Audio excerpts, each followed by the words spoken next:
पढ़ रहे हैं 151। इसके अंदर यौगिक साधन तो अपना पूरा हो गया।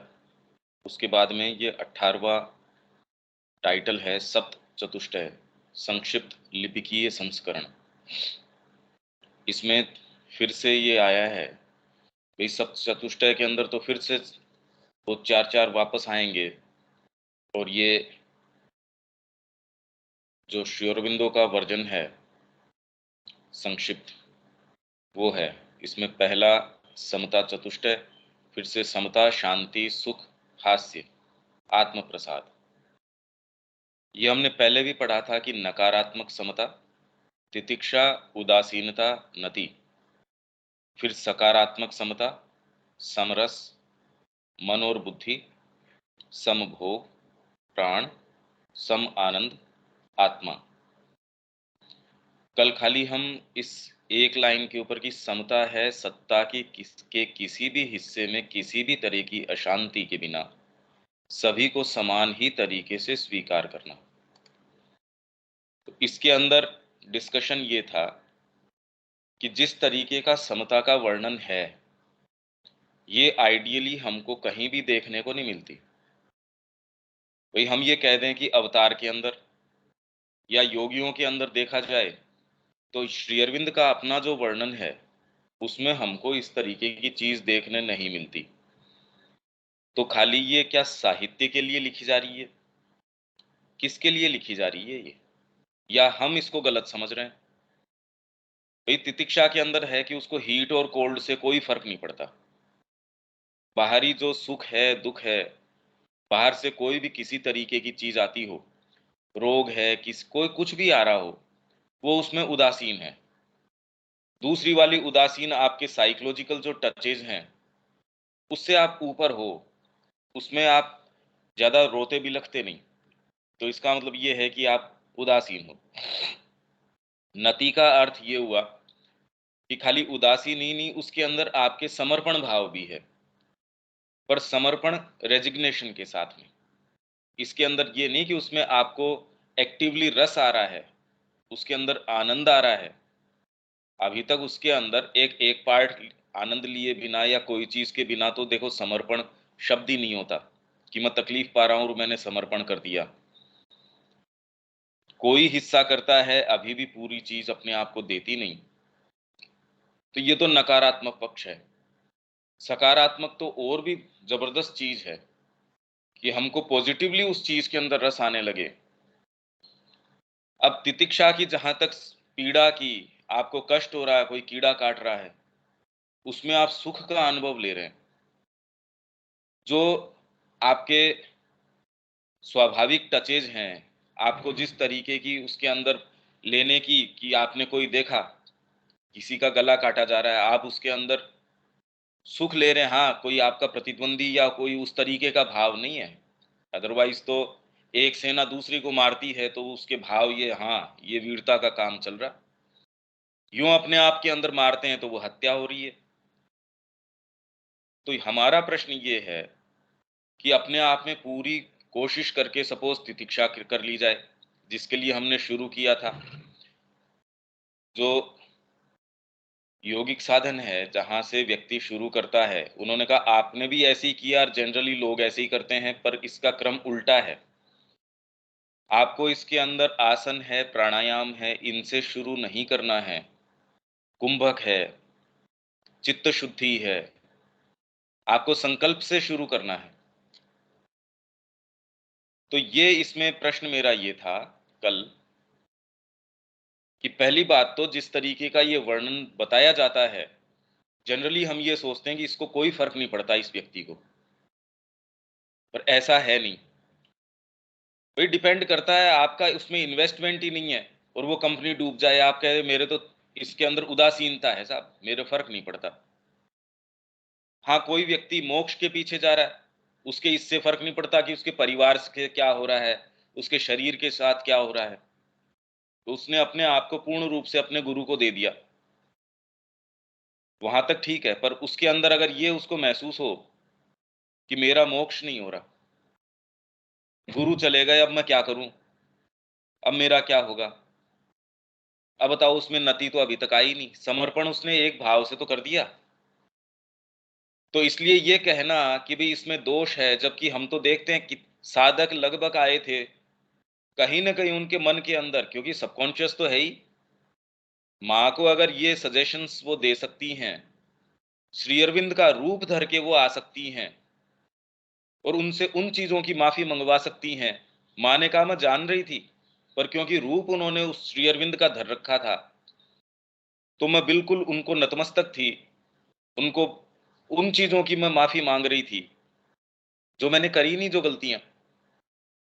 जहां तक आपको तकलीफ होने की बात है, तो माँ और श्री अरविंद का रिकॉर्ड है, वो हमको ये प्रतीत होता है, जो मैंने पढ़ के भी इनको एक लेटर शेयर किया था, जिसमें दिलीप कुमार रॉय या कोई और उन्हीं के समकक्ष या कोई वैसा ही रहा होगा, उन्होंने कहा आपने कहा राइट एटीट्यूड अपनाओ, ये ही गोल्डन पाथ, ये सबसे सही और सबसे सरल मार्ग है।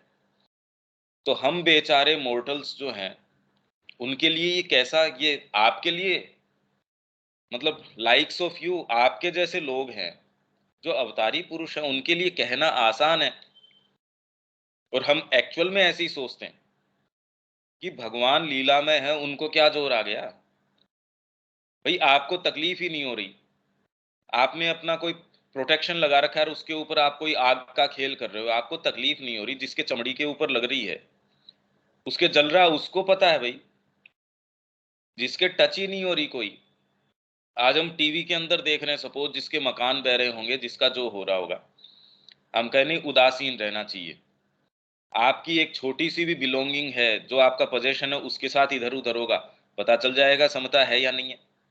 या जिसको आप वास्तव में महत्वपूर्ण मानते हो, उसके साथ क्या होगा, उसमें आप उदासीन रह पाएंगे। दूसरे क्या रहना चाहिए? भैया आपके गुरु को कोई गालियां निकाल रहा है, आपको तो मेरे को फर्क नहीं पड़ता। फर्क तो इसका मतलब तो बिल्कुल कोई अपने उद्देश्य के प्रति निष्ठावान है ही नहीं। तो इसकी कड़ी कहाँ है, इसकी चाबी कहाँ है, ये हम बात कर रहे थे कल। ये प्रश्न तो मेरे ख्याल से क्लियर होना चाहिए कि हम जो ये वर्णन है, हमने इसका एग्जीक्यूशन आज तक, हम जो सोच रहे हैं हमने नहीं देखा। क्योंकि श्री अरविंद कह रहे हैं कि आज तक किसी ने भी इतनी तकलीफ नहीं पाई जितने की मैंने पाई है, क्योंकि मेरे को पूरी मनुष्य जाति का बोझ लेके एक नया मार्ग खोलना है, और उस मार्ग की जितनी भी जटिलताएं हैं और उसका वजन है, उसको वहन करना है। तो ये कभी इससे पहले आज तक ऐसा हुआ नहीं। और मदर को जो है, मेरे से भी 10 गुना उनका अपना शेयर था तकलीफ का। और बाहरी रूप से देखा जाए, भाई कोई आदमी हॉस्पिटल में तकलीफ पा रहा है, या कोई किस तरीके की तकलीफ से गुजर रहा है, किसी को फांसी की सजा हो गई, अब बताओ उसको कैसी साइकोलॉजिकल पीड़ा से वो गुजर रहा है।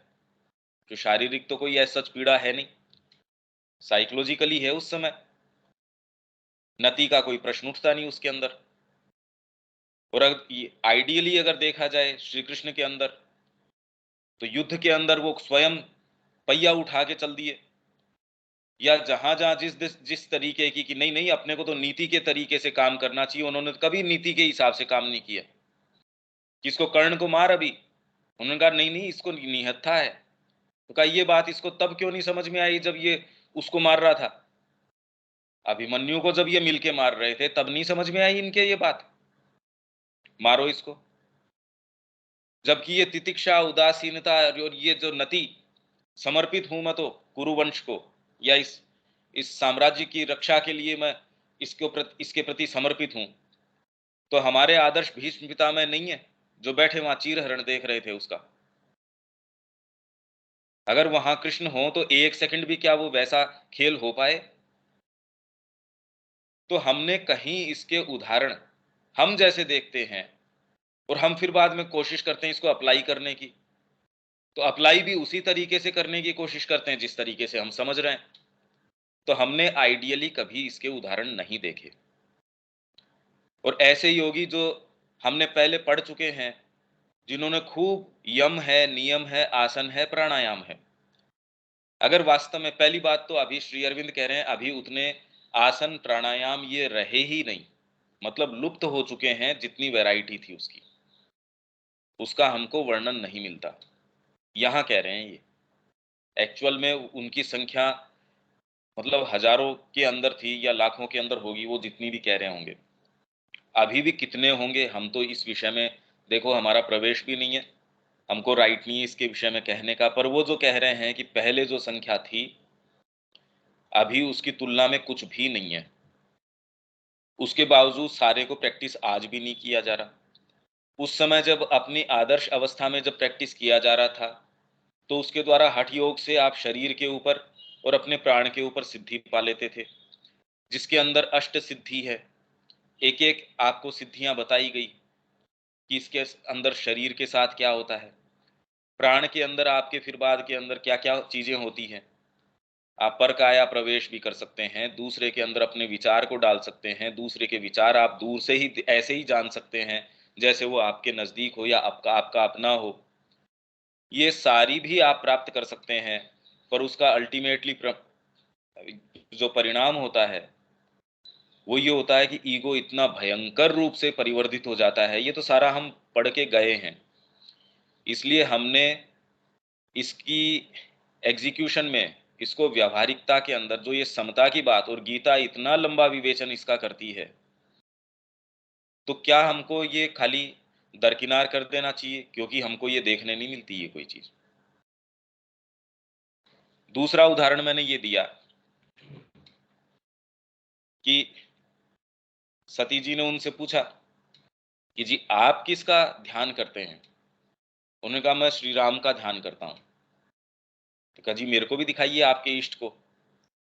अब वो दिखाया, वो जो फिर रहे हैं जंगल के अंदर सीता सीता करते हुए यमृग के पीछे।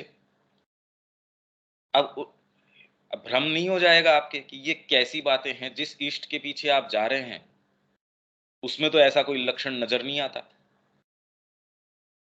ऐसे ही मोह हो गया आपके ब्रह्मा जी को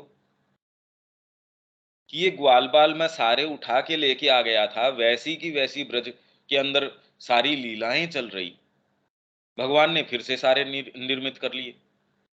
अगर उनको मोह हो सकता है, उनको ये हो सकता है, ये सारे भाव सारी चीजें जिसमें इंद्र का तो हमेशा ही हम सुनते हैं, हमेशा ही भयभीत रहता है कि इसका आसन कब डोल गया साहब। तो ये चीजें यदि हमको आदर्श अवस्था के अंदर, श्री अरविंद है, माँ है, माँ ने कहा कि श्री अरविंद ने ये चयन किया कि जिस समय वो शरीर त्याग करें उस समय मैं वहां न हूं। तो ये बहुत सोच समझ के ये क्रिया थी। हाँ, बाद के अंदर जब वो आए तब उन्होंने कहा कि उनकी सारी शक्ति या वो जो उनकी पूरी चेतना मेरे अंदर आ गई वो सारी ठीक है। और उनके जाने के बाद में एजेंडा के अंदर माँ ये कह रही है कि मेरी जो स्थिति थी, मेरी तरफ से चाहे सारा विश्व भाड़ के अंदर चले जाओ, मतलब उस समय पूरा ब्रह्मांड जो है वो चाहे नष्ट हो जाओ, चाहे प्रलय आ जाओ, मेरे को कोई फर्क नहीं पड़ता उससे। क्योंकि एकमात्र जो चीज जिससे फर्क पड़ता था वो ये थी।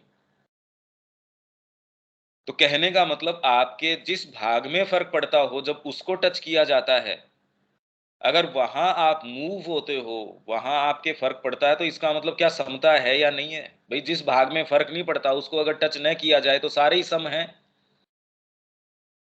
मेरा कल ये पहले, क्योंकि हम ये इतनी चर्चा कर रहे हैं, ये इतना पढ़ रहे हैं, समता है सत्ता के किसी भी हिस्से में किसी भी तरह की अशांति के बिना।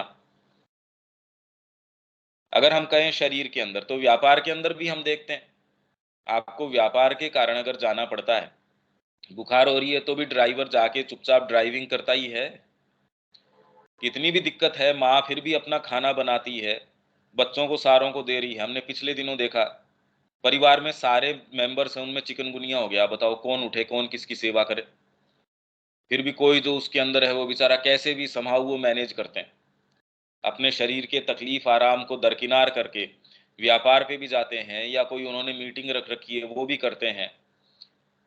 भाई ओलंपिक्स की डेट्स आ गई, वहां जो आपके प्लेयर्स जाएंगे, उनके साथ शरीर के साथ भी जो होना है वो हो सकता है, परिवार में जो होना है वो हो सकता है। भाई आपकी परिवार भी है, इतने सारे जने वहां जाते हैं, सबके परिवार है, और सबके परिवार में कुछ खारा मीठा तो कुछ हो ही सकता है। तो शरीर के साथ सुख आराम, उसके ऊपर कहीं किसी स्तर के ऊपर तितिक्षा, ये समता तो लागू करनी ही पड़ती है। व्यापार के अंदर है, सामान्य जीवन के अंदर है। पर आप कोई प्रोफेशन के अंदर हैं, इस तरीके का प्रोफेशन है, उसमें उदासीनता एक स्तर के ऊपर आपको वहां भी लानी ही पड़ती है। और यदि आप किसी कॉज के लिए काम कर रहे हैं, आप क्षत्रिय हैं, देश के लिए अगर ये नति वाला न हो कि जब उसकी पुकार हो और सैनिक अपने परिवार को, अपने सुख चैन को, अपने जो भी कुशल क्षेम है, उस सारे को दरकिनार करके इससे क्या होता है क्या नहीं होता वो कुछ नहीं देखता और अपने आप को होम कर देता है उसके अंदर, तो ये वाली चीजें भी हम देखते हैं। पर इसका समता से कोई संबंध नहीं है। तो ये कड़ी कहाँ है? कल हम इस प्रश्न से, अब इसके अंदर किसी को कोई भाई दीपक, मेरा मैं जो प्रश्न कर रहा हूं ये प्रश्न तो समझ में आ रहा है ना? तो फिर हम ये जो बात कर रहे हैं, क्या ये खाली साहित्य है? या हम ये कहें यहां तो नजर आती है, कहाँ कहाँ नजर आती है? कहीं नहीं नजर आती ये तो, या हमारे देखने में दिक्कत है? हम जिस तरीके से इसको सोच रहे हैं उसमें कहीं ना कहीं दिक्कत है। क्योंकि समता का अर्थ जड़ता नहीं हो सकती कि वो व्यक्ति चयन नहीं करता होगा, उसको फर्क नहीं पड़ रहा। बहुत तेज गर्मी है तो उसको तो, इसीलिए वो आश्रम में आते हैं। आपने तो एसी लगा रखा है। माँ तो देखो कितना, इनको तो सिल्क की साड़ियां चाहिए। श्री अरविंद के लिए यहाँ पेपर इंपोर्ट कर रही है माता जी, जबकि आश्रम के अंदर इनके पास बेसिक जो इनकी रिक्वायरमेंट्स हैं उसके लिए प्रॉपर पैसा नहीं है। अगर माँ का, श्री अरविंद का इस दृष्टिकोण से, या हर दृष्टिकोण जैसे जैसे आए उसके माध्यम से जब हम पढ़ें तो एक बेटर पोजीशन होती है। अदरवाइज हाँ, समता हमको प्रैक्टिस करनी चाहिए, हमने तो आज तक नहीं देखी। शुरू कहाँ से करें? इतना लंबा हमारा जीवन नहीं है कि पहले तितिक्षा वाले से ही शुरू कर लिया जाए। ये जो सबसे आसान, ये या कड़ी में जो सबसे पहली, अब आसान है या मुश्किल है हम नहीं जानते, क्योंकि शरीर के ऊपर हो जाए वो तो सबसे मुश्किल है। आप एक पोइज अपना लो साइकोलॉजिकल की, हाँ भाई ठीक है जो हो रहा है सो, भाई माँ के निहित आप आश्रम में आ गए, वहां आप एक सर्टेन आपको पोइज तो रखना ही पड़ता है। पर उसमें भी अगर शरीर के साथ आपके साथ कोई चाकू लगा रहा हो, आपकी चमड़ी को उधेड़ रहा हो, तो ऐसे के अंदर आप कहो नहीं ये तितिक्षा तो पहली नंबर वाली है, मेरे तो अभी तक ये आई नहीं, इनफैक्ट लास्ट तक भी आ जाए तो बड़ी बात है। श्री अरविंद ने भाई इसमें रिकॉर्ड ऑफ योग में ये प्रयास कर रहे थे ये, और उन्होंने कहा हाँ ये संभव है, ये संभव है, मुश्किल, बहुत ज्यादा मुश्किल है। तो कड़ी के अंदर सबसे पहले रखने का मतलब ये नहीं कि वो सबसे इजी है। इनफैक्ट अगर हम उसी से शुरू करें, शरीर से ही शुरू करें, कैसे शुरू करें? इतना लंबा तो हमारा जीवन ही नहीं है। ये प्रैक्टिस करें, पता चले कोई एक चीज आई, उसने तो सारा हमारा जो संरचना बनाई थी उसको डामाडोल कर दिया, तो समस्या बड़ी भारी है। तो एक तो इसमें यह है कि करना चाहिए या नहीं चाहिए। जैसे एक व्यक्ति ने रामकृष्ण जी के पास आके कहा जी मैं इतने वर्षों मैंने प्रैक्टिस करी, अब मैं पानी पे चल पाता हूं। उन्होंने कहा बेवकूफ, इतना तेरा कीमती जीवन है, उसका इतना लंबा समय तूने इसके लिए गुजार दिया, इसकी बजाय 2 आने लगते, नाव से चला जाता, इसकी बजाय तेरा समय जो है वो अच्छी चीज में देता। पर ये सोच के नहीं हो सकता ना। जैसे गीता कह रही है, जो भूतों की पूजा करते हैं वो भूतों के पास जाते हैं, यक्षों की, गंधर्वों की, या जिन जिन की पूजा करते हो वो उनके पास, राक्षसों की पूजा करने वाले राक्षस के पास, मेरी पूजा मेरी भक्ति करने वाले मेरे पास आते हैं। तो हमने कभी नहीं सुना कि जो कोई राक्षस की, भूत की, पिशाच की, इनकी करता हो। और फिर भी शायद ही कोई ऐसा है जो सीधे भगवान की पूजा करता हो। तो इसकी मतलब क्या हुआ इसका? हम कौन है जो सोच के, और कौन है जो हम में से वास्तव में इंद्रियों के फ्रेमवर्क से बचता है? हम जिस जिस तरीके से देख रहे हैं, हम जिस चीज को सत्य मान रहे हैं, तो इसमें कहीं ना कहीं बीच में कड़ी है। अब वो कड़ी कौन सी है, और क्या हमको ये प्रैक्टिस करना चाहिए? अब रविकांत जी, इसमें आपका क्या रिफ्लेक्शन है? शब्या जी, इसमें आपका कोई, या मेरा प्रश्न क्या मैं क्लियर कर पा रहा हूँ? दीपक, जो दीपक था नहीं ना, क्योंकि इतनी लंबी चर्चा हमारी इसी पे थी। यह प्रश्न तो आपका क्लियर है, लेकिन नहीं, आप कैसे किया प्रश्न जाए रिपीट इस कर सकते हैं क्या? प्रश्न। हम्म। आप आप प्रश्न को दोबारा फ्रेम कर सकते हैं? मैं क्या प्रश्न पूछ रहा हूँ? हाँ, आप प्रश्न पूछ रहे हैं कि जो 4 नियम बताया गया है, तितिक्षा, समता, उदासीनता और उन्नति, तो ये चारों को प्रैक्टिस चार में चार कैसे? कहाँ है? चार कहाँ है इसमें? समता, शांति, सुख से है ना? अपन खाली तितिक्षा। समता की बात कर रहे हैं इसमें। समता होगी तब शांति आएगी। तो अभी हम जितना भी ये डिस्कशन कर रहे हैं खाली समता, और समता के अंदर इसके अलग अलग पोइजेज हैं, कैसे अब शरीर में समता होगी, तो वो आप कह रहे हैं तितिक्षा। साइकोलॉजिकली जब आप टचेज से ऊपर उठे होंगे तो उदासीनता। जब उदासीन। हृदय उसमें संलग्न हो जाता है और एक समर्पण का भाव, जब तक ये नहीं होती तब तक तो अपन खाली समता की बात कर रहे हैं, शांति पे तो गए ही नहीं। तो उसको इसलिए नति।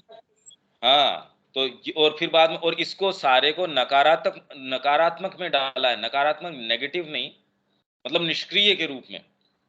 हाँ। ये अभी तक आपको पॉजिटिवली परमात्मा में, माँ के क्रिया में वैसे ही आनंद नहीं आ रहा जैसा आनंद परमात्मा स्वयं ले रहा होगा। हम नहीं समझते कि वो एक विष्टा बन के या एक ढेला बन के या कोई भी ऐसी चीज बन के क्या आनंद ले रहा होगा। और फंडामेंटली हम यही कह रहे हैं कि बिना आनंद कोई सृष्टि हो नहीं सकती। हम तकलीफ पा सकते हैं पर परमात्मा तकलीफ पाए उसमें आके, ऐसा कोई कारण नजर नहीं आता। तो इसीलिए हम फंडामेंटली विवेचन करके इस पे आते हैं कि निश्चित रूप से परमात्मा उसके अंदर आनंद ले रहा है। हम अभिव्यक्ति के अंदर बद्ध हैं, वो तो अभिव्यक्ति के अंदर बद्ध नहीं है, वो स्वयं आता है, अपनी इच्छा से आता है। तो पहले तो प्रश्न एक बार फ्रेम करो आप। इसमें चार चीज नहीं है, ये हम खाली समता की बात कर रहे हैं। आगे चलें। हाँ जी शब्या जी, हाँ। प्रश्न क्या है इसमें अपना? ये समता को स्थापित किया जा सकता है कि केवल समता शाब्दिक है? जितना भी हम लोग उदाहरण देखते हैं उसमें तो कहीं ना कहीं समता नहीं पाते हैं। हाँ, तो फिर वो हो जाता है कि नहीं, उनमें समता नहीं थी, जबकि वास्तव में वो तो संभाव में थे, लेकिन उनका क्रिया से प्रदर्शित नहीं। नहीं, पर यही ये कौन कहे? ये तो हमको फेथ या हम हमारा कोई इस तरीके से साहब कि वो उसमें थे, समभाव में थे। बाहर से तो हमको पता नहीं लग रहा, हमारी इंद्रियों से, हमारे माइंड से, हमारे जो पैरामीटर्स हैं उनसे हमको उनके अंदर समता नजर नहीं आती, क्योंकि समता का मतलब है कि आप विचलित न हो। और ये हमने कहा कि जिस भाग के अंदर आपको टच नहीं हो रहा, भाई कहीं अमेरिका के अंदर बाढ़ आ गई, आप कैसे विचलित होंगे? आपको पता ही नहीं उस चीज का, आप प्रभावित ही नहीं हो रहे। पर हाँ, कहीं आपकी जमीन है या आपका कोई व्यक्ति है वहां रह रहा है, उसके साथ कोई ऊपर नीचे होता है, मतलब ये कहीं कहीं आपका उससे कोई संबद्धता है, तो आपको समता में विभेद आएगा, नहीं तो समता में कोई दिक्कत नहीं है। नहीं, प्रभाव तो हमारे ऊपर जितना हमें स्व का भाव होता है, मेरा है, हमारा है, ये जहाँ जहाँ जुड़ाव होता है वहां पर उसका प्रभाव देखने को मिलता है। ये कड़ी यदि सुनिए, हमारा सुनिए जुड़ाव शब्या नहीं जी, है। शब्या जी, हाँ। इसके अंदर स्व हम तो लेके आए नहीं, ये फ्रेमवर्क परमात्मा ने हमारा इस तरीके का बनाया। ना। इसीलिए वो ये कहते थे कि समता इसके अंदर संभव नहीं है, निर्विकल्प समाधि के अंदर चले जाओ। बेवकूफ लोग थोड़ी थे, हम तो सीरियसली इसको परसू ही नहीं कर रहे। जो नहीं, समझदार थे इस जगत के अंदर आए थे वो, और जो वास्तव में मोक्ष प्राप्त करना चाहते थे, इस पूरी संस्कृति ने इसको सर्वोपरि रखा है एक तरीके से। धर्म अर्थ काम मोक्ष, हम्म, सारों को अल्टीमेटली जब मोक्ष को लास्ट सीढ़ी के ऊपर की सबका गंतव्य वो है। और इसके अंदर ये बड़ी समझदारी की बात है, श्री अरविंद ये कह रहे हैं कि आत्मा जब बिल्कुल विचलित हो जाती है, वो ये कि भी मेरे को तो अपने वहां जाना है। आपको जब कोई चीज करनी होती है तो आप पूरी पूरी रात जाग के एग्जाम की तैयारी भी करते हैं, तो उसमें कोई ये कहते नहीं नहीं देखो ये गलत कर रहा है, ऐसा तो नहीं है। तो वो जो समझदार लोग थे उन्होंने ये काम किया। ये जो हमारा भाव अपनाया है, जो भी इंद्रियां अपनाई है, वो परमात्मा ने स्वयं ये फ्रेमवर्क अपनाया है। तो पहला तो क्या हमको ये करना चाहिए, क्यों करना चाहिए, या हम जो जिस तरीके से सोच रहे हैं वह गलत तरीके से सोच रहे हैं, ये पोइज अलग तरीके का है, ये बात कुछ और है। क्योंकि हम अगर हमारे आदर्शों को देखते हैं, वहां हमको किसी भी तरीके से ये चीज नजर नहीं आती। समाधिस्थ व्यक्ति है, वो बाहरी टच से हो सकता है एक स्तर के ऊपर कि साहब उसके पूरे शरीर के दीमक लग गई। वाल्मीकि जो नाम, क्योंकि पूरी उदाहरण हाँ जी। वैसा उदाहरण तो मिला है हम लोग को। वाल्मीकि वाल्मीकि ने कोई दधीची थे ना, जिनका पूरा शरीर में दीमक लग गया है। हाँ हाँ, वो ठीक है, पर शुरू में जब उनको, भाई उनकी किसी की भी हमको आदर्शात्मक रूप से नहीं मिलता, और उनके अंदर अगर समता भी है तो भी उनको एक पायदान के ऊपर रखा गया है, और भगवान श्री राम को उन बिल्कुल अलग पायदान के ऊपर, की भी ये तो स्वयं भगवान है, उनकी क्रिया तो हमको कोई समता वाली नजर नहीं आती। अगर रावण यस। रह गया, तो गीता के अंदर श्री श्री अरविंद यही अपनी टीका के अंदर शुरू में ही कह रहे हैं कि ये दुरुपयोग करते हुए श्री राम ने ये नहीं कहा कि ब्रह्म ब्रह्म को उठा के लेके आ, अब मैं क्या करूं इसके अंदर, ये संभाव तो उन्होंने नहीं रखा। ये संभाव कहाँ रखा इन्होंने? श्री राम की अगर संभाव है तो आप चयन कैसे करेंगे? क्या इन लोगों ने चयन नहीं किया अपने जीवन में? श्री कृष्ण है, उन्होंने संभाव नहीं रखा कि मैं दुर्योधन के यहां तो मेवा नहीं खाऊंगा, मैं वहां जाके मेवा खाऊंगा, क्योंकि उसके भाव है। आप भाव की बात कर देते हो, दूसरा ये कहे यार मेरे को प्रेम से ये खिलाता है, दूसरा है मेरे से गाली गलौज करता है। तो आप कह रहे हो बिल्कुल ठीक बात है ये, तो इसमें समभाव कहाँ हुआ? आपको तो बिल्कुल समान, आपका मित्र है आपका शत्रु है, उनके प्रति समभाव रखना चाहिए। ये भी कोई बहुत बड़ी बात नहीं है, ये तो खाली उदासीनता तक आए हो आप, अभी भी नती तक तो आए नहीं जो ये कह रहे हो। तो कोई भी ऐसा लेकिन उदाहरण। हाँ जी।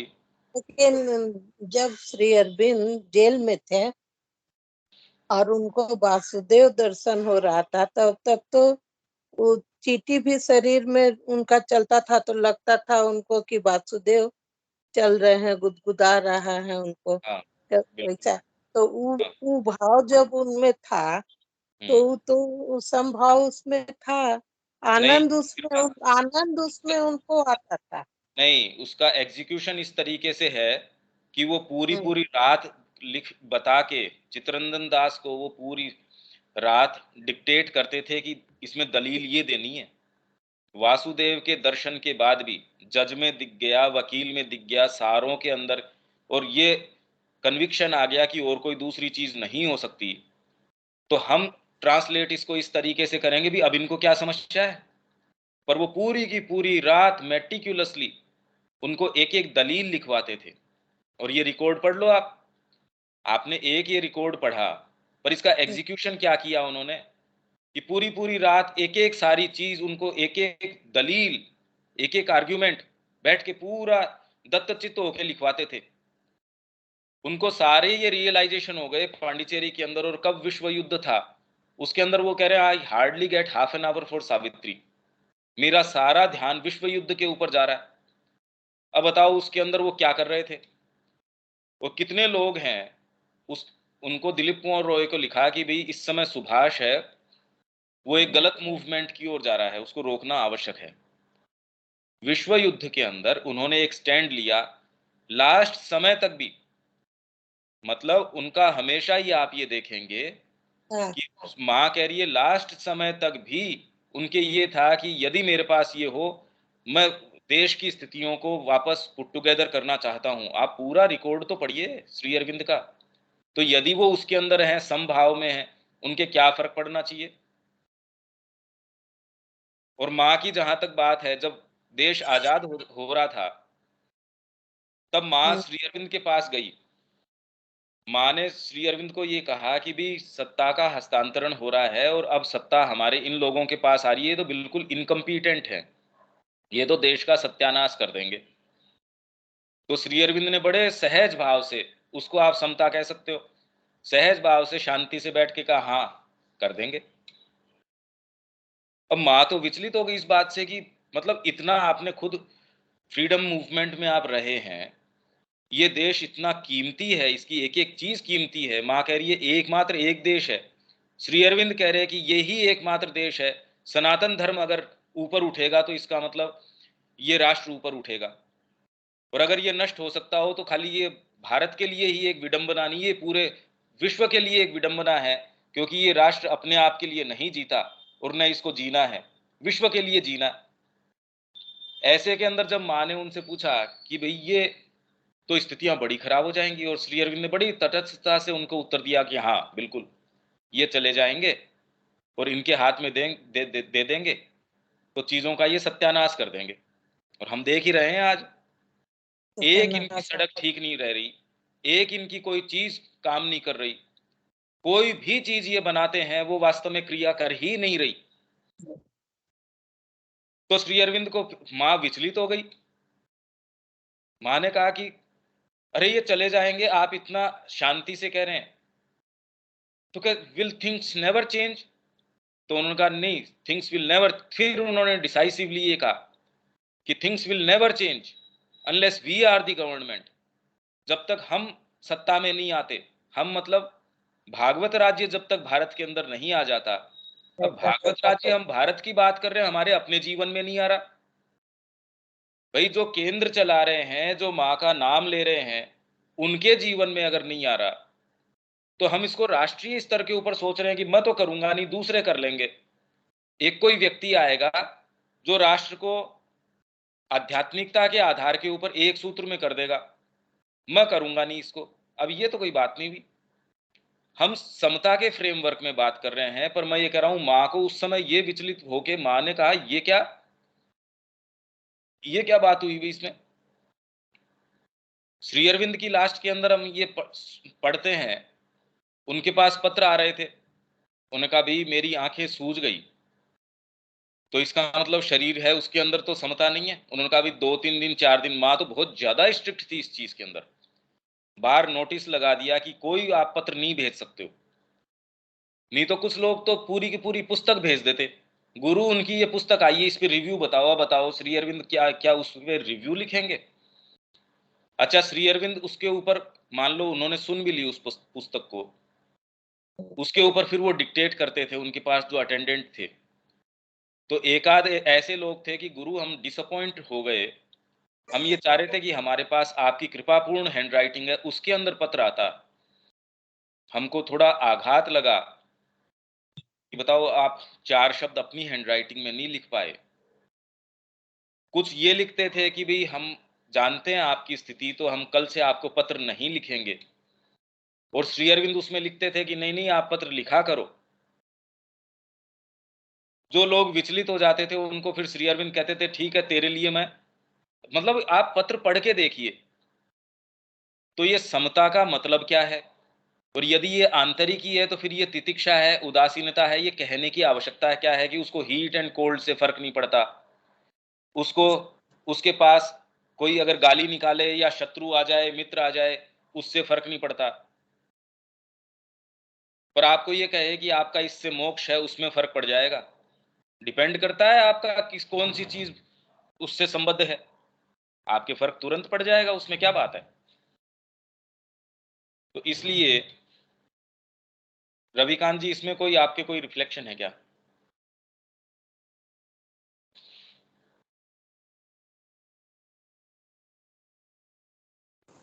सर कल से अब तक आपने हमसे यही प्रश्न करा कि प्रश्न ये है, मगर उत्तर तो साहब हमें नहीं मिल पा रहा है।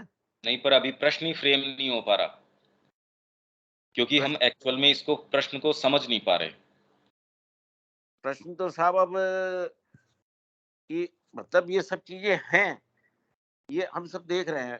प्रश्न तो ये है ना कि क्या हमें इन चीजों की प्रैक्टिस करना चाहिए, इस पे साधना पथ पे चलना चाहिए, कि हम इन चीजों को अपने अंदर से रिमूव कैसे करें? नहीं, आप ये कहना चाह रहे हैं कि हमें इन चीजों की प्रैक्टिस करने की जरूरत नहीं है, इनके ऊपर ज्यादा दिमाग खराब करने की जरूरत नहीं है। ये तो नेचुरली जब माता जी की कृपा हमारे पर बरसेगी तो ये चीजें अपने आप साधना पथ में रिमूव होती चली जाएंगी, ऐसा मतलब हम अब तक समझ रहे हैं। आपका प्रश्न ये है कि क्या हमें इन चीजों पे पढ़ के क्या इन पे कार्य करना चाहिए अपने जीवन में, इनको रिमूव करने के लिए और अपने जीवन में उतारने के लिए? नहीं, वो दूसरा प्रश्न, वो तो उसके आगे का है। पहले तो ये प्रश्न है कि इतना ये लंबा चौड़ा वर्णन गीता भी कह रही है उसको, और अर्जुन से सारे काम करवा के उसको फिर बाद में कह रहे हैं कि एक काम कर भाई, पहले तो निस्त्रैगुण्यो भव, अगर आप गुणों के अंदर बरतते रहेंगे। आप ये देखिए, मैंने इसके अंदर आपको ये भी बताया था कि शंकराचार्य जी इसके अंदर ये कहते हैं कि यदि अवतार भी आता है तो वो गुणों के अंदर ही क्रिया करता है। तो यदि वो गुणों के अंदर क्रिया कर रहा है, शंकराचार्य जी भाष्य लिखते हैं गीता के ऊपर, स्वयं गीता ये कह रही है अर्जुन को कि निस्त्रैगुण्यो भव। अब निस्त्रैगुण्य होके और संसार को मिथ्या तो नहीं बताया, और अब युद्ध कर, उसको तो युद्ध में रथ करने के लिए नहीं, तो वो तो निस्त्रैगुण्य तो पहले हुआ ही पड़ा था कि मेरे को त्रिलोकी का राज्य नहीं चाहिए। पहले ही अध्याय के अंदर कुछ ही श्लोक में तो उसने कह दी सारी बात। आत्मा अजर है, अमर है, वो कटती नहीं, सूखती नहीं, ये नहीं है, वो नहीं है। इसको श्री अरविंद ने नाम दिया creed of the Aryan fighter. Creed है ये खाली। तो जो हमारा ऊंचे से ऊंची रेटरिक है, जो ये तोता रटन है बार बार कि हमको समर्पण कर देना चाहिए और ये इस निष्कर्ष पे आ जाना चाहिए कि भी हम माँ को समर्पित हो जाएं, इन चीजों पे ध्यान नहीं दें। तो फिर बाद में गीता का एक बहुत बड़ा भाग कि हमको निष्काम कर्म, तो वो वाली बात भी हमको समझ में नहीं आएगी। हमको वास्तव में मुद्दा समझ ही नहीं आएगा कि इसकी गंभीरता क्या है।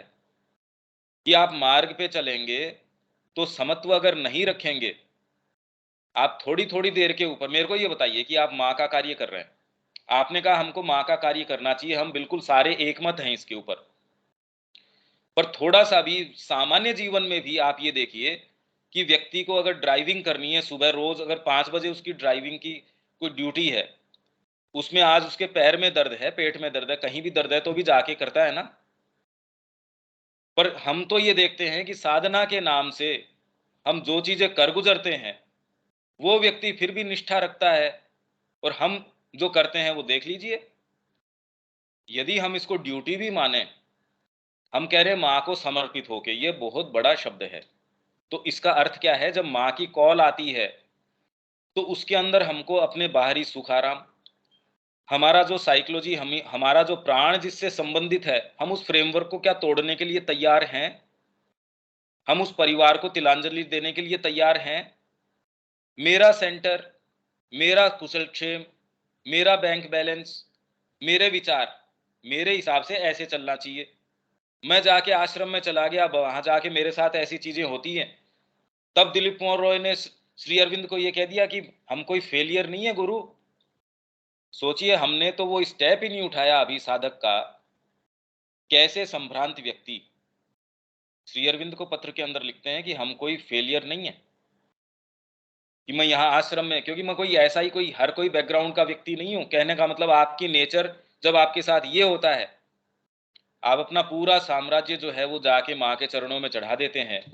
आपको पता चलता है कि जो प्रोस्पेरिटी देने वाला कोई ऐसा ही व्यक्ति है। जब आपकी ईगो सामने आती है तो आप उसके बैकग्राउंड की बात करते हैं, अरे टटपुंजिया आदमी है ये, जो ये ऐसा कोई थर्ड क्लास व्यक्ति है, वो मेरे को एक छोटी सी चीज के लिए, और मेरे को एक्चुअल में इसकी आवश्यकता है। पहले मैं कहीं का राष्ट्रपति, कहीं का प्रधानमंत्री, या कहीं का कुछ भी रहा होगा, मेरे इतने हजारों सेवक थे, मेरे इतना बड़ा साम्राज्य था, ये था वो था, ये मेरे को एक एक टूथपेस्ट के लिए मना कर रहा है? या मेरे को मैंने यही कहा कि मेरे को इस कलर का जो है वो कपड़ा दे दो, और वो भी माँ के लिए मांग रहा था। माँ के पास भी जब मैं कहता हूं तो माँ भी कहती है नहीं, ये जो कर रहा है वो ठीक कर रहा है। ये भाव उठना, वो कह रहे श्री अरविंदो मैं कोई फेलियर नहीं हूं। तो श्री अरविंद ने कहा कि only those who are too cheap, जो बहुत घटिया हैं वो ऐसी बातें करते हैं। हम कौन से पत्र पढ़ते हैं, हम किसको, सारे पत्र तो पढ़ो। और हम कोई उन व्यक्तियों की बात नहीं कर रहे, हम ये कह रहे हैं हमारी प्रकृति, ऐसे व्यक्तियों का भी जब उदाहरण देखते हैं तो हमारी प्रकृति में क्या क्या चीजें नहीं है। हम ये कहते हैं हमको दत्त चित्त होके माँ का कार्य करना चाहिए, बहुत अच्छी बात है, सही बात है। पर ये कह के वास्तव में आप ये देखिए कि हम ये कह के जो दूसरी वास्तव में हीट है उससे बचना चाह रहे हैं। हमारी प्रकृति है, हमारा मन है, नहीं मेरे अंदर एस्पिरेशन है, मैं तो माँ के लिए ही करूं। वो एस्पिरेशन तो एक जगह रह जाती है, आपके जो दूसरे भाई क्या कर रहे हैं, अब ये चीज बीच में आ गई। अब मेरे को ये बताओ कौन सी वाली चीज ज्यादा इंपॉर्टेंट है? माँ लास्ट प्रायोरिटी रहती है जीवन में, आपके एग्जीक्यूशन के अंदर देख लो। मन है, शरीर है, पहले तो वही जी मेरे इसमें क्या करूं, बीमार था आज मैं ये कर नहीं पाया, फिर भी आपके ये भावना हो सकती है भाई मेरे को करना चाहिए। ये मैं प्रॉपरली अभी तक इम्प्रेस अपॉन नहीं कर पा रहा। हम इसमें भीतर पहले तो इस समस्या में नहीं जा पा रहे, और वो इसलिए नहीं जा पा रहे क्योंकि हमने प्रैक्टिकली इसको कभी महसूस नहीं किया। इसलिए हम ये तुरंत इसके ऊपर आ जाते हैं, हमको समर्पण कर देना चाहिए। तो 18 अध्याय के अंदर श्री अरविंद कह रहे हैं ये 18 अध्याय इसलिए सारी कड़ियां बनाई गई है जिससे कि उसको खाली ये सर्वधर्मान परित्यज्य, ये 2-3 श्लोक उनको ये देने के लिए गीता की सारी की। और जिसको जो लोग पहली अध्याय दूसरे तीसरे अध्याय तक ही अटक जाते हैं कि अरे इसमें तो सब कह दिया, आत्मा की बातें कर रहे हैं, आत्मा को न सुखाया जा सकता है, वो तो जो है अलग अलग अपने जीवनों में कपड़े जैसे पहनती है, वो जीर्ण शीर्ण को छोड़ देती है, नए ले लेती है, धारण कर लेती है। वो कहते देखो आत्मा का सारा रहस्य यहाँ बता दिया। वो तो श्री अरविंद उसका कह रहे हैं creed of the Aryan fighter. जब तक हम ये विवेचन नहीं करें हम ये सारा पढ़ जाएंगे, हम ऐसे जोंदा गीता भी पढ़ जाएंगे, हम निष्काम कर्म की भी बात कर जाएंगे, सारी चीज कर जाएंगे और हमारे बिल्कुल गले भी उतर जाएगी, और हमारे जीवन में एक कदम इधर से उधर नहीं होगा। इनफैक्ट लेजिटिमेट और हो जाएगा कि हाँ ये वही बात है जो मैं वैसा ही जीवन जी रहा हूं जैसा श्री अरविंद कह रहे हैं। अब ये तो और ज्यादा गंभीर बात हो गई, ये गंभीर बात हो गई। जिन लोगों ने अपने जिस भी वॉक ऑफ लाइफ से सब अपना छोड़ छाड़ के जो इस निर्णय के ऊपर आ गए कि एकमात्र माँ जो है वो वरेण्य है, और उसमें मैं अपने परिवार को, मैं अपनी सोच समझ को, मैं क्या सोचता हूं, मैं पहले कोई बहुत फिलोसोफर रहा होगा, मेरे को नहीं चाहिए ऐसा। इसीलिए वो कह रहे हैं कि योग के अंदर फेलियर है यदि आप माँ के अबोध बालक नहीं बनते। अब ये कहती हम तो तत्पर हैं ये बनने के लिए, सारी कह रहे हम तो अबोध बालक हैं साहब माँ के। इसके मायने क्या है अबोध बालक के? हर कोई बेवकूफ बनने के लिए तो तैयार है। हाँ मेरे को अब देखो मेरे को कोई समझ नहीं है, माँ जैसी प्रेरणा देंगी तो माँ पर्टिकुलर उन्हीं चीजों में प्रेरणा देंगी, बाकी की प्रेरणा ऑलरेडी है मेरे को, व्यापार को लेके, परिवार को लेके, हेल्थ को लेके, मेरी कुशल क्षेम को लेके, मेरी बिलोंगिंग। कोई कहता उसने अपना ये सब कुछ दे दिया, मेरे पास है ही मान लो कुछ थोड़ा बहुत। तो इसीलिए कहानियां आती है, वो एक नेवले की कहानी आती है, आधा शरीर सोने का और आधा जो है वो ये ढूंढता फिर रहा है। तो उसके अंदर वो इससे पूछ रहे थे कि भी तेरा आधा कैसे है? उसने कहा एक जगह मैंने त्याग देखा, दुर्भिक्ष पड़ा हुआ था, कहीं कोई अनाज नहीं था, मांग के बड़े कई दिनों से भूखे थे। तो परिवार के अंदर जो मेल था वो कहीं से बेचारा कुछ लेके आया इकट्ठा करके, स्त्री थी उसने उसको किसी तरीके से उसकी 1 या 2 रोटियां बनाई बड़ी मुश्किल से, और बहुत दिनों से भूखे थे। उन्होंने अपने अपने हिस्से की जो उसको जितने भी टुकड़े कर लिए उन्होंने, 2 बच्चे और 2 जो ये पति पत्नी। मैं ये सारी चीज को देख रहा था। जब उन्होंने पकाया तो उनके द्वार के ऊपर एक आगंतुक आगंतुक आ गया, कोई कोई आ गया। उन्होंने आके कहा जी मेरे को भूख लग रही है। अब चर्चा इनके परिवार के अंदर चारों में ये लग रही है, पहले तो बेटी कह रही है कि मेरे को इसके अंदर देना चाहिए, बेटा कह रहा है नहीं मैं दूंगा, लड़की को कैसे देना चाहिए। पत्नी कह रही है नहीं मेरी जिम्मेदारी है, गृहिणी मैं हूं, घर की जिम्मेदारी मेरी है। आदमी ये कह रहा है कि मैं यहाँ का मुखिया हूं, पहले मेरी जिम्मेदारी है। इस चर्चा के बाद में चलो जिसने भी जिस क्रम से देना शुरू किया, जो आने वाला था वो बेचारा इतना भूखा, उसने सारों के जो हिस्से हैं एक एक करके उसने ले लिए, और रात को वो चारों ही भूख से मर गए। वो नेवला भी बेचारा चारों तरफ दुर्भिक्ष पड़ा हुआ है, तो उसने वहां कुछ दाने उस चूल्हे के पास थे, उसके अंदर वो लोट पलेट कुछ किया उसने और कहा मेरा आधा शरीर सोने का हो गया। अब युधिष्ठिर का भी राजसूय यज्ञ हो गया, सारे काम हो गए, मैं वहां भी जाता हूं पर कहीं मेरा आधा शरीर सोने का हो नहीं रहा। अब इसके अंदर हमने ये देख लिया कि उन्होंने जो त्याग किया क्या किया। वैसे तो ऐसा त्याग तो उन्होंने उस यज्ञ के अंदर उसको बिठा रखा था, दुर्योधन को। उन्होंने कहा जी किसको बिठाएं? कहा साहब दुर्योधन को बिठाओ, ये तुमसे द्वेष करता है, मुक्त हस्त बांटेगा, वाहवाही होगी तुम्हारी। वहां जब इतना बांट रहे थे, यहां जब उसका पोजीशन, मैं ये कहना चाह रहा हूं आपका जो पोजीशन है, जो आपको एक्चुअल में जो मायने रखता है, जब उस पे कोई आघात होता है तब हम कैसे बिखर जाते हैं। देखिए मेरी पत्नी है, मेरा ये है, मेरा सब फ्रेमवर्क माँ की कृपा से बड़ा अच्छा जचा हुआ है, बहुत अच्छा है। वहीं आपके ऊपर कोई आक्षेप करता है, छींटा कसी करता है, देखो कितना हम सम रह पाते हैं। रविकांत जी कोई अच्छे व्यक्ति नहीं है, कोई तीसरा ही व्यक्ति आपको बताता पंकज जी आपके बारे में ऐसा कह रहे थे, आप कह देंगे मैं तो इनका इतना दत्तचित्त होके सुबह सुन रहा था, ये कैसे? तो आप थोड़ा सा आपको महसूस होगा, फिर आप कहेंगे नहीं ऐसा नहीं कह सकते, मैं उनसे डायरेक्टली फोन करके बात करूंगा। पर कहीं ना कहीं आपको ये महसूस तो होगा भाई ये क्या बात हुई। और कोई व्यक्ति ऐसा कौन होगा जो ये कहेगा कि भाई श्री अरविंद को कहा जी आपको गालियां निकाल रहे थे, तो श्री अरविंद ने हंस के कहा भी मैंने तो उसका कोई फायदा किया नहीं, मेरे को क्यों गालियां निकाल रहे थे। तो जहां तक हमको कोई चीज टच नहीं करती उसमें तो कोई भी समता रखना, कहाँ क्या दिक्कत हो रही है। पर तुरंत इस निष्कर्ष के ऊपर आ जाना, भाई मैं बार बार ये कहता आया हूं कि हमको इस तरीके से क्या प्रैक्टिस करनी चाहिए, वो इसलिए क्योंकि हम पहले वाले की प्रैक्टिस करेंगे तो जीवन हमारे पास छोटा है, तितिक्षा की नहीं कर पाएंगे, उदासीनता की भी कितनी कर लेंगे। तो हमको शुरू कहाँ से करना चाहिए, मैं ये कह रहा हूं, मैं ये नहीं कह रहा कि ये प्रक्रिया हमको छोड़ देनी चाहिए, या ये एक ऐसी चीज है जो साहित्य के अंदर अच्छी है, या कोई ऐसी चीज है जो विशिष्ट आत्माओं के लिए, मैं ऐसा कुछ भी सजेशन नहीं दे रहा। मैं तो खाली एक मुद्दा तैयार कर रहा हूं जिससे कि हम थोड़ा इसके अंदर, और कि ये बार बार समता की गीता के अंदर इतनी लंबी चर्चा है, इसमें श्री अरविंद ने ये चर्चा करी, भाई पहले तो इन्होंने अपने जितने भी योगिक साधन है उसके अलावा चतुष्टय है, ऐसी चीज तो नहीं है, और ये अपनी डायरी के अंदर वो लिख रहे हैं। तो कितनी इंपॉर्टेंट चीज है जो सावित्री जैसी चीज आ रही, जिनका सारा ध्यान किस चीज के ऊपर, आप ये सोचिए, परमात्मा स्वयं इस चीज के बारे में अगर ये कर रहा है तो हमको कैसे लेना चाहिए। पहले तो ये प्रश्न, ये सारी चीजें जितनी ही हम इस जटिलता को समझेंगे, देखिए प्रश्न को सही फ्रेम करना पहली कड़ी है यदि आप उत्तर चाहते हैं तो। और हम कभी वास्तव में उत्तर चाहते ही नहीं, हम तुरंत कह देते हैं हमारा ये भाग, हमारा आत्मा का समर्पण, हमारा ये, हमारा वो, और ये कहते हम कह के हम ये सोचते हैं कि ये, पर वास्तव में हमारी बाहरी प्रकृति है वो ऐसी चीजें बाहर फेंक देती है जिससे कि वो डिस्कशन तुरंत बंद हो जाए। क्योंकि यदि हमारे ये समझ में आ गया तो हमारा अभी जीवन का फ्रेमवर्क, हमारा चौखटा अभी वैसा का वैसा क्यों है।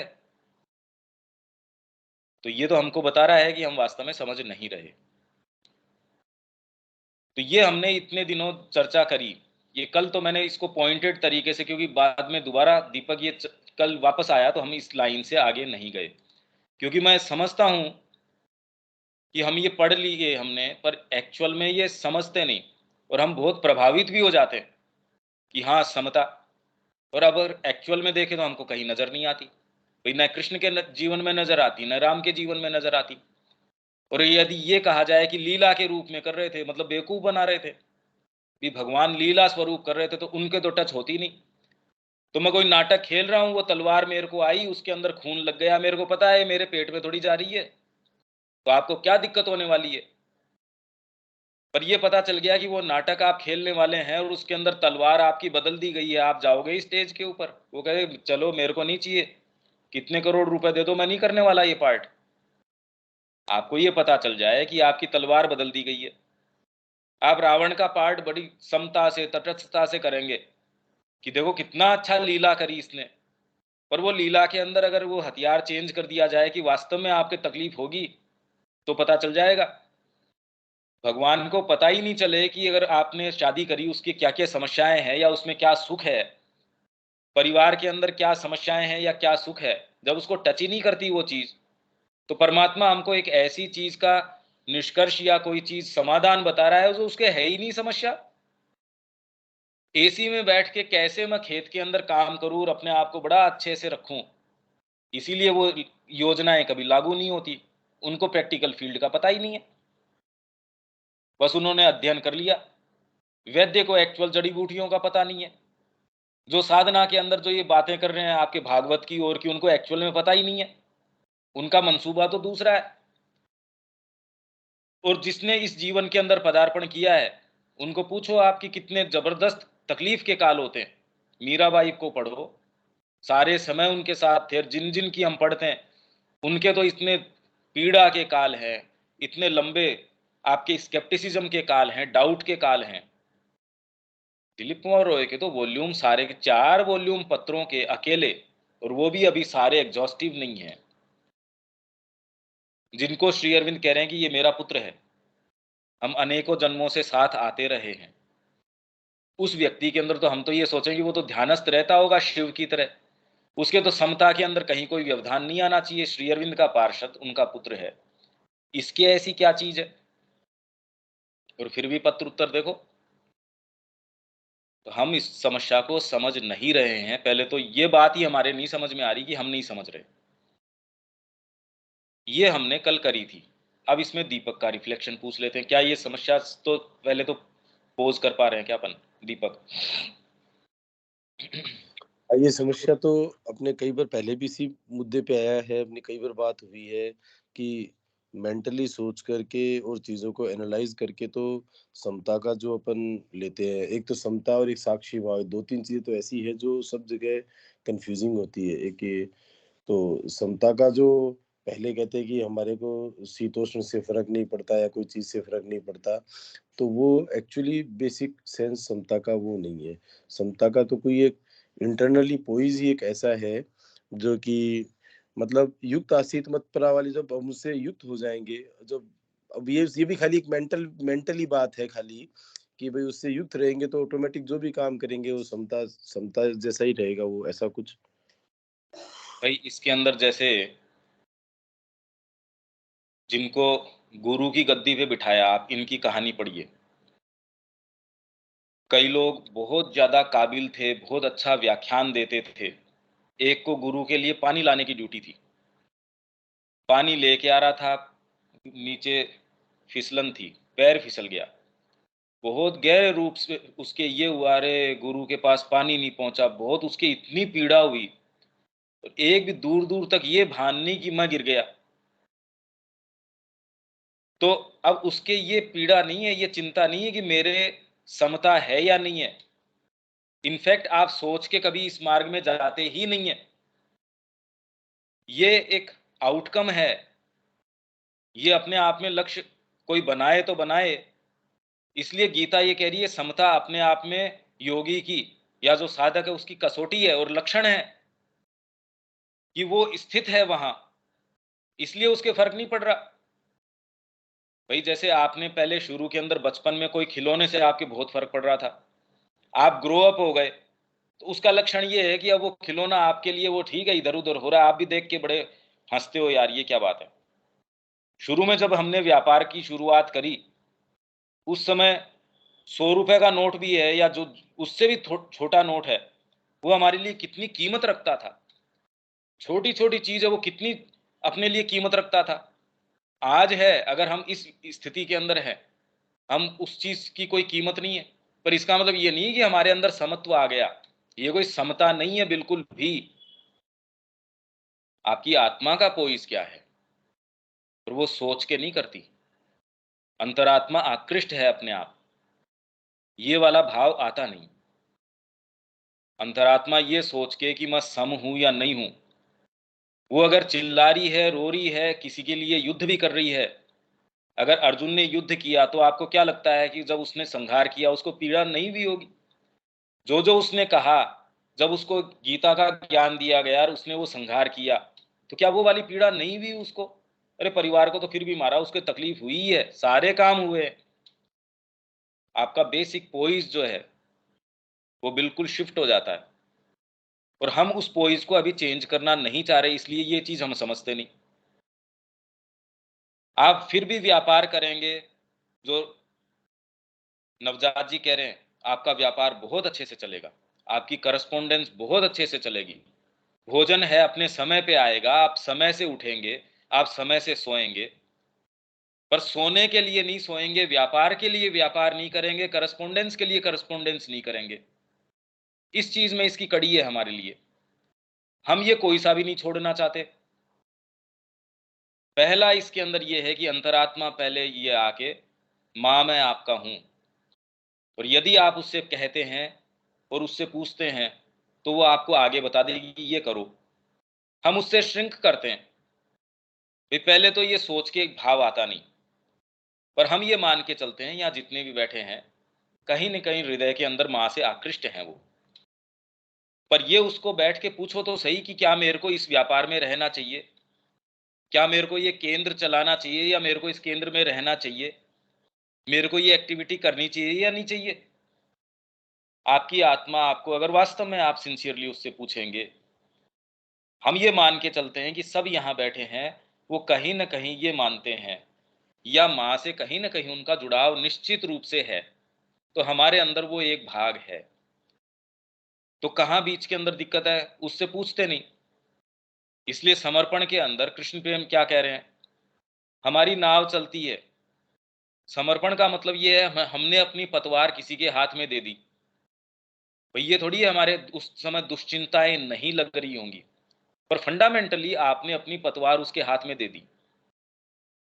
आप उसके अंदर विचलित भी हो रहे होंगे, आपके शरीर में पीड़ा भी हो रही होगी, उसमें कुछ भी हो रहा होगा, फंडामेंटली पतवार उसके हाथ में है। अब आप बैठे, आपके समझदारी ये है कि भाई यार नहीं हो, पर होगा तब आ जाएगा भाई।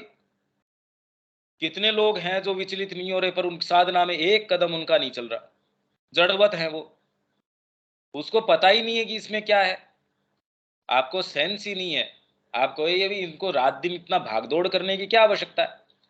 कितने लोग हैं जो आश्रम में रह रहे हैं तो कह रहे थे को हम तो माँ को गिवन है, हमको फर्क नहीं पड़ता। अरे फर्क तेरे कैसे नहीं पड़ जाता, अगर भोजन का समय उस समय तेरे भोजन की जो मेन्यू है उसमें भी फर्क पड़ता तो पड़ जाता।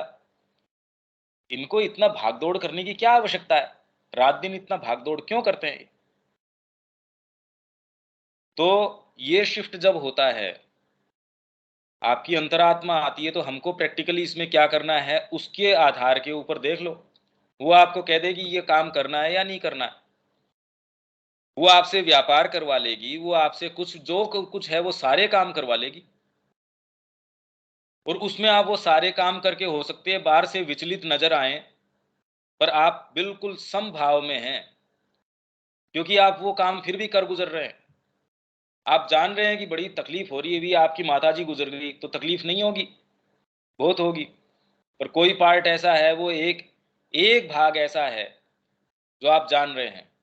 और जब अल्टीमेटली हमने इसमें भी पढ़ा था कि वास्तव में फेलियर इसमें है कि आप प्रयास करने से चूक जाएं, ये तो हम पढ़ के गए हैं।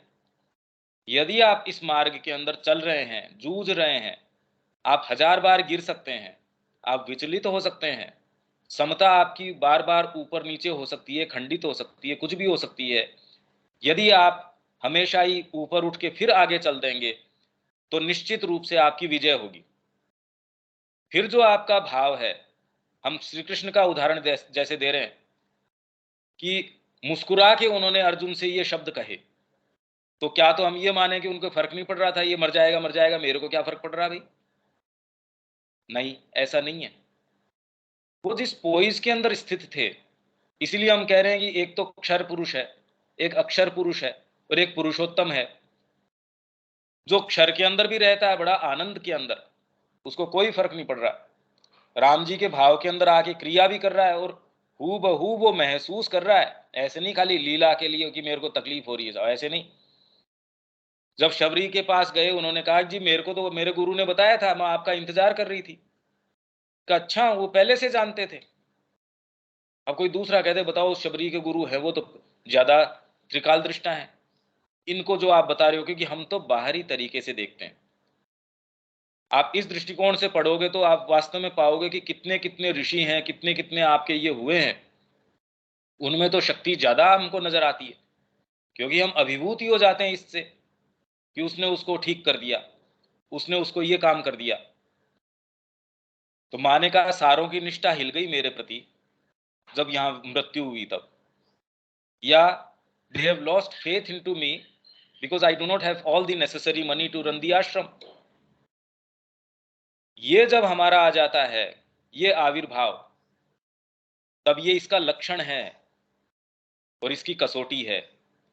पर कसौटी बारी तरीके से नहीं, आप उससे नहीं हिलते, मैं तो मां का हूं कहने से समर्पण थोड़ी हो गया। आपके अंदर निश्चित रूप से वो भाग है, पर उससे पूछो तो सही। आप पहले ही तय मान के चल बैठ रहे हो कि मेरे को तो ये ऐसा करना ही चाहिए, मेरे को ये व्यापार मां के निहित में करता हूं, और आपने ये मान लिया कि आप वो कर रहे हो। अरे बेवकूफ बना रही है आपकी प्रकृति आपको। आपका जो वो सच्चा भाग है उससे पूछो। ये सारे जो आपके बवाल हैं उनको तो साइड रखो एक बार। इसीलिए half an hour with the divine जो उन्होंने लिखा नवजात जी ने, कि आप ये कुछ भी नहीं है, आप कोई बाहरी ये फ्रेमवर्क नहीं है, आप एकदम उनसे नेकेड तरीके से संवाद कर रहे हैं। वो आपको बता देगी कि क्या करना है। तब आप में नेसेसरी साहस होना चाहिए कि आप उसको आंख में आंख डाल के वो कह दे हट यहां से, क्या कर रहा है यहाँ, किसने कहा तेरे को ये केंद्र चलाने के लिए, या ये है कि ये एक ही केंद्र क्यों चला रहा है, दो और क्यों नहीं खोलता।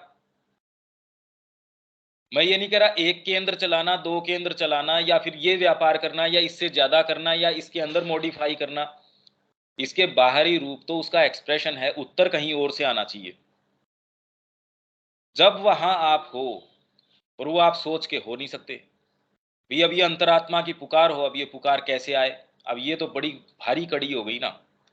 ये आए तब आप वहां उसके निमित्त जब काम करते हो तब तो समता है। नहीं तो अगर बाहरी रूप से आप बरत रहे हो तो गुण गुण गुण में बरतते रहते हैं। निस्त्रिगुण्यो भव, त्रिगुणों से ऊपर कहां से उठ जाएगा, सात्विक से ऊपर कैसे चले जाओगे आप इस तरीके से नहीं जा सकते जब तक कि आपका हार्ट उसमें डिलाइट नहीं लेना शुरू करे, जब तक कि आपकी केंद्रितता परमात्मा में या आपके इष्ट के अंदर नहीं हो जाए। इसमें हमको इसकी कड़ी खोजनी चाहिए, और ये उत्तर हमको तुरंत ही ऐसे कि एज इफ पढ़ाई था कि हमको समर्पण कर देना चाहिए। हमारा जीवन तो उसका बिल्कुल भी खंडन करता है, हम जो ये बात कर रहे हैं उसका। ये अगर हम धीरे धीरे इसके अंदर जाएंगे तो पता चलेगा, हाँ ये समता है। उस व्यक्ति के फर्क नहीं पड़ता फंडामेंटली, और हम जैसा उसका एक्सप्रेशन सोचते हैं वो तो कोई जड़ थोड़ी है। परमात्मा भी आके यहाँ क्रिया करेगा, पर अपने तरीके से करेगा भाई, और पावरफुली करेगा। अपने आप को असर्ट करने की कोशिश करेगा तो और पावरफुली करेगा। विवेकानंद जी कह रहे हैं आई विवेकानंद से सो, उन्होंने कहा जी पहले शंकराचार्य तो ये नहीं कहते, अगर मैं कह रहा हूं ना शंकराचार्य क्या कहेंगे इसके अंदर। ऐसी श्री अरविंद को किसी ने कहा जी पहले आपसे पहले तो किसी ने ये कहा नहीं, तो उन्होंने कहा हाँ इस दोष का मैं भागी हूं, क्यों राम ने वो काम नहीं किया जो पहले वालों ने किया, उन्होंने तो नया कर दिया। कृष्ण ने उनको सारों को छिन्न भिन्न कर दिया, नया किया। मैंने उससे पहले को सारे को छिन्न भिन्न कर दिया, मैं नया कर रहा हूं। तो इसकी कड़ी यहां है, इसकी कड़ी ये सोच के कि हम समता प्राप्त कर लें, और इस तामसिकता में भी नहीं है कि हम समता प्राप्त न करें, करनी ही पड़ेगी। इतना तो कम से कम बुद्धि से, मतलब दोनों एंड के ऊपर आपको करना ही पड़ेगा। ये आप ये सोचते हैं हमको करना चाहिए, नहीं, केंद्रितता इस पे नहीं होनी चाहिए, क्योंकि अभी भी ईगो कहेगी मेरे को ये प्राप्त कर लेना चाहिए। ये तो समझदारी है भाई। सामान्य जीवन में भी आप हीट एंड कोल्ड है, इनसे आप थोड़ा सा ऊपर तो उठते ही हैं। इसके बारे में और थोड़ा चिंतन कीजिए, फिर हम इसका और आगे चलेंगे। रविकांत जी।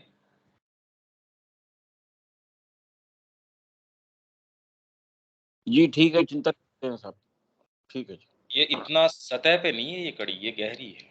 बिल्कुल बिल्कुल बिल्कुल बिल्कुल बिल्कुल। ठीक है शब्या जी, इसको यहाँ रोक देते हैं, कल फिर इससे आगे चलेंगे। आप पहले अपने प्रश्न को पहले बड़ा पॉइंटेडली पोज करके इस प्रश्न को तो लिख लो कि प्रश्न क्या है, क्योंकि अभी प्रश्न ही समझा नहीं जा रहा। कल फिर मिलते हैं हम। जय श्री राम।